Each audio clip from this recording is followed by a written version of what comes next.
शांताकारं भुजंगशयनं पद्मनाभं सुरेशं विश्वाधारं गगनसदृशं मेघवर्णं शुभांगं लक्ष्मीकान्तं कमलनयनं योगिभिर्ध्यानगम्यं वंदे विष्णु भवभयहरं सर्वलोकैकनाथं। मंगलम भगवान विष्णु मंगलम गरुड़ध्वज मंगलम पुंडरीकाक्ष मंगलाय तनोहरि। ओम नमो भगवते वासुदेवाय। आज का दिन आप सभी के लिए मंगलमय हो। आज मैं अगन मास कथा का 22वां अध्याय सुनाने वाला हूं। तो आइए सुनते हैं अगन मास कथा का 22वां अध्याय। सौनक जी ने पूछा, सूत नंदन उग्र सर्वा, देवताओं ने अमृत मंथन किस स्थान पर और क्यों किया था? अमृत मंथन के समय उच्चैःश्रवा घोड़ा किस प्रकार उत्पन्न हुआ? उग्र सर्वा जी महर्षि सौनक का यह प्रश्न सुनकर उनसे अमृत मंथन की कथा कहने लगे। उग्र सर्वा जी ने कहा, सौनक आदि ऋषियों, मेरु नाम का एक पर्वत है।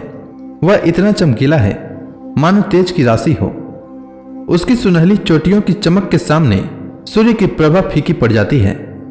वे गगन चुंबी चोटियां रत्नों से जड़ित है। उन्हीं में से एक पर देवता लोग इकट्ठे होकर अमृत प्राप्ति के लिए सलाह करने लगे। उनमें भगवान नारायण और ब्रह्मा जी भी थे।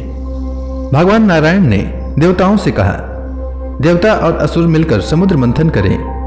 इस मंथन के फलस्वरूप अमृत की प्राप्ति होगी। देवताओं ने भगवान नारायण के परामर्श से मंदराचल को उखाड़ने की चेष्टा की। वह पर्वत मेघों के समान ऊंची चोटियों से युक्त 11,000 योजन ऊंचा और उतना ही नीचे धंसा हुआ था। जब सब देवता पूरी शक्ति लगाकर भी उसे नहीं उखाड़ सके, तब उन्होंने विष्णु भगवान और ब्रह्मा जी के पास जाकर प्रार्थना की, भगवान, आप दोनों हम लोगों के कल्याण के लिए मंदराचल को उखाड़ने का उपाय कीजिए और हमें कल्याणकारी ज्ञान दीजिए। देवताओं की प्रार्थना सुनकर श्री नारायण और ब्रह्मा जी ने शेषनाग को मंदराचल उखाड़ने के लिए प्रेरित किया। महाबली शेषनाग ने वन और वनवासियों के साथ मंदराचल को उखाड़ लिया। अब मंदराचल के साथ देवगण समुद्र तट पर पहुंचे और समुद्र से कहा कि हम लोग अमृत के लिए तुम्हारा जल मथेंगे। समुद्र ने कहा, यदि आप लोग अमृत में मेरा भी हिस्सा रखें, तुम्हें मंदराचल को घुमाने से जो कष्ट होगा वह सह लूंगा। देवता और असुरों ने समुद्र की बात स्वीकार करके कच्छप राज से कहा, आप इस पर्वत के आधार बनिए। कच्छप राज ने कहा, ठीक है, और मंदराचल को अपनी पीठ पर ले लिया। अब देवराज इंद्र यंत्र के द्वारा मंदराचल को घुमाने लगे। इस प्रकार देवता और असुरों ने मंदराचल की मथानी और वासुकी नाग की डोरी बनाकर समुद्र मंथन प्रारंभ किया। वासुकी नाग के मुख की ओर असुर और पूंछ की ओर देवता लगे थे। बार बार खींचे जाने के कारण वासुकी नाग के मुख से धुएं और अग्नि ज्वाला के साथ सांस निकलने लगी। वह सांस थोड़ी ही देर में मेघ बन जाती और वह मेघ थके मांदे देवताओं पर जल बरसाने लगता। पर्वत के शिखर से पुष्पों की झड़ी लग गई। महामेघ के समान गंभीर शब्द होने लगा। पहाड़ पर के वृक्ष आपस में टकराकर गिरने लगे। उनकी रगड़ से आग लग गई। इंद्र ने मेघों के द्वारा जल बरसवाकर उसे शांत किया। वृक्षों के दूध और औषधियों के रस चू कर समुद्र में आने लगे। औषधियों के अमृत के समान प्रभावशाली रस और दूध तथा स्वर्ण में मंदराचल की अनेकों दिव्य प्रभाव वाली मणियों से चूने वाले जल के स्पर्श से ही देवता अमृत को प्राप्त होने लगे। उन उत्तम रसों के सम्मिश्रण से समुद्र का जल दूध बन गया और दूध से घी बनने लगा।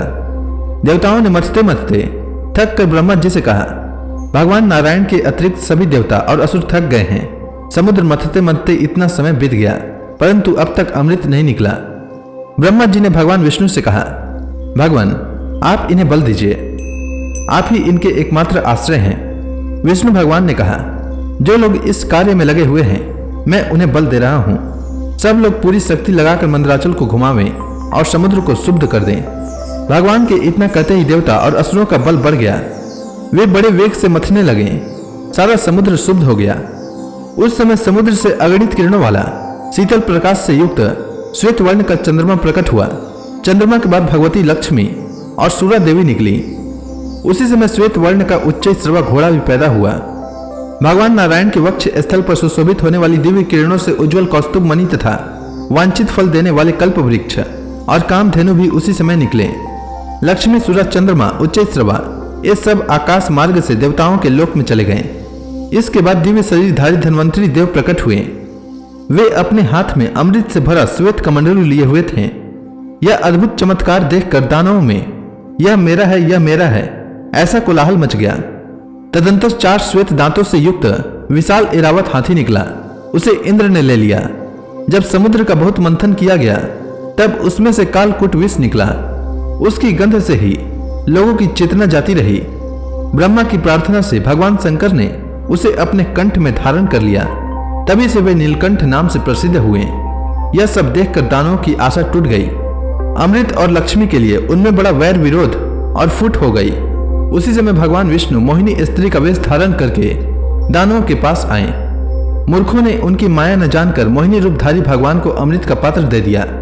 उस समय वे सभी मोहिनी के रूप पर लट्टू हो रहे थे। इस प्रकार विष्णु भगवान ने मोहिनी रूप धारण करके दैत्य और दानवों से अमृत छीन लिया और देवताओं ने उनके पास जाकर उसे पी लिया। उसी समय राहु दानव भी देवताओं का रूप धारण करके अमृत पीने लगा। अभी अमृत उसके कंठ तक ही पहुंचा था कि चंद्रमा और सूर्य ने उसका भेद बतला दिया। भगवान विष्णु ने तुरंत ही अपने चक्र से उसका सिर काट डाला। राहु का पर्वत शिखर के समान सिर आकाश में उड़कर गरजने लगा और उसका धड़ पृथ्वी पर गिरकर सबको कपाता हुआ तड़फड़ाने लगा। तभी से राहु के साथ चंद्रमा और सूर्य का वैमनस्य स्थायी हो गया। विष्णु भगवान ने अमृत पिलाने के बाद अपना मोहिनी रूप त्याग दिया और वे तरह तरह के भयावने अस्त्र शस्त्रों से असुरों को डराने लगे। बस खारे समुद्र के तट पर देवता और असुरों का भयंकर संग्राम छिड़ गया। भांति भांति के अस्त्र शस्त्र बरसने लगे। भगवान के चक्र से कट कट कर कोई कोई असुर खून उगलने लगे तो कोई कोई देवताओं के खड़ग शक्ति और गदा से घायल होकर धरती पर लौटने लगे। चारों ओर से यही आवाज सुनाई पड़ती कि मारो, काटो, दौड़ो, गिरा दो, पीछा करो। इस प्रकार भयंकर युद्ध हो ही रहा था कि विष्णु भगवान के दो रूप नर और नारायण युद्ध भूमि में दिखाई पड़े। नर का दिव्य धनुष देखकर नारायण ने अपने चक्र का स्मरण किया और उसी समय सूर्य के समान तेजस्वी गोलाकार चक्र आकाश मार्ग से वहां उपस्थित हुआ। भगवान नारायण के चलाने पर चक्र शत्रु दल में घूम घूम कर कालाग्नि के समान सहस्त्र सहस्त्र असुरों का संहार करने लगा। असुर भी आकाश में उड़ उड़कर पर्वतों की वर्षा से देवताओं को घायल करते रहे। उस समय देव शिरोमणि नर ने बाणों के द्वारा पर्वतों की चोटियां काट काट कर उन्हें आकाश में बिछा दिया और सुदर्शन चक्र घास फूस की तरह दैत्यों को काटने लगा। इससे भयभीत होकर असुरगण पृथ्वी और समुद्र में छिप गए। देवताओं की जीत हुई। मंदराचल को सम्मान पूर्वक यथा स्थान पहुंचा दिया गया। सभी अपने अपने स्थान पर गए। देवता और इंद्र ने बड़े आनंद से सुरक्षित रखने के लिए भगवान नर को अमृत दे दिया। यही समुद्र मंथन की कथा है। इस कथा को जो भी सुनता है उसका इस लोक में भी कल्याण होता है और उसका परलोक भी सुधर जाता है। तो इसी के साथ यह अध्याय समाप्त हुआ। इसके आगे की कथा मैं कल के अध्याय में सुनाऊंगा। तब तक के लिए भगवान हरि का नाम लेते रहें। तो प्रेम से बोलिए भगवान विष्णु की जय, श्री कृष्ण भगवान की जय, लक्ष्मी माता की जय, तुलसी माता की जय, समस्त देवी देवताओं की जय।